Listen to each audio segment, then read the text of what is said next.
প্রশ্ন, মিরাট ষড়যন্ত্র মামলা সম্পর্কে কী জানো? উত্তর, 1920 খ্রিস্টাব্দে AITUC প্রতিষ্ঠিত হওয়ার পর ভারতে বামপন্থী শ্রমিক আন্দোলন জোরদার হয়।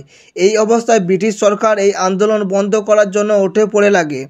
মিরাট ষড়যন্ত্র মামলা ছিল তারই ফলশ্রুতি। মামলার পটভূমি: 1920-র দশকে ভারতে বামপন্থী শ্রমিক আন্দোলনের প্রসার দেখে ব্রিটিশ সরকার চিন্তান্বিত হয়। বিশেষ করে শ্রমিক সংগঠনগুলির জঙ্গি মনোভাব সরকারকে ভাবিত করে। এই অবস্থায় সরকার নড়েচড়ে বসে।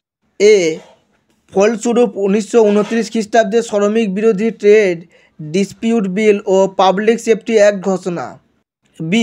এছাড়া সরকার হুইটলি কমিশন বসিয়ে শ্রমিক আন্দোলনকে দুর্বল করার চেষ্টা করে।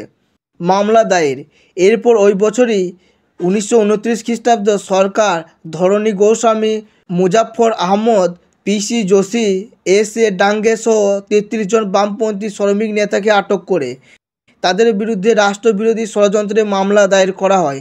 এই মামলাকেই বলা হয় মিরাট ষড়যন্ত্র মামলা।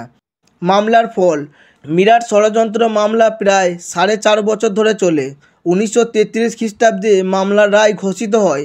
সেই রায়ে অধিকাংশ নেতাকেই দোষী সাব্যস্ত করা হয় এবং তাদের দীর্ঘ কারাদণ্ড দেওয়া হয়। এছাড়া সাম্যবাদী দলের সমস্ত প্রচার কার্য বন্ধ করে দেওয়া হয় এবং এই দল নিষিদ্ধ ঘোষিত হয়। সুদূরপ্রসারী ফল: এই মামলার ফলে ভারতে সাম্যবাদী আন্দোলন জোর ধাক্কা খায়। তবে 1934 খ্রিস্টাব্দে আচার্য নরেন্দ্রদেব ও জয়প্রকাশ নারায়ণের হাত ধরে প্রতিষ্ঠিত হয় কংগ্রেস সমাজতন্ত্রী দল।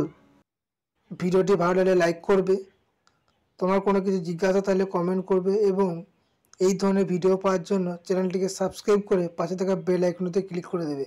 ধন্যবাদ।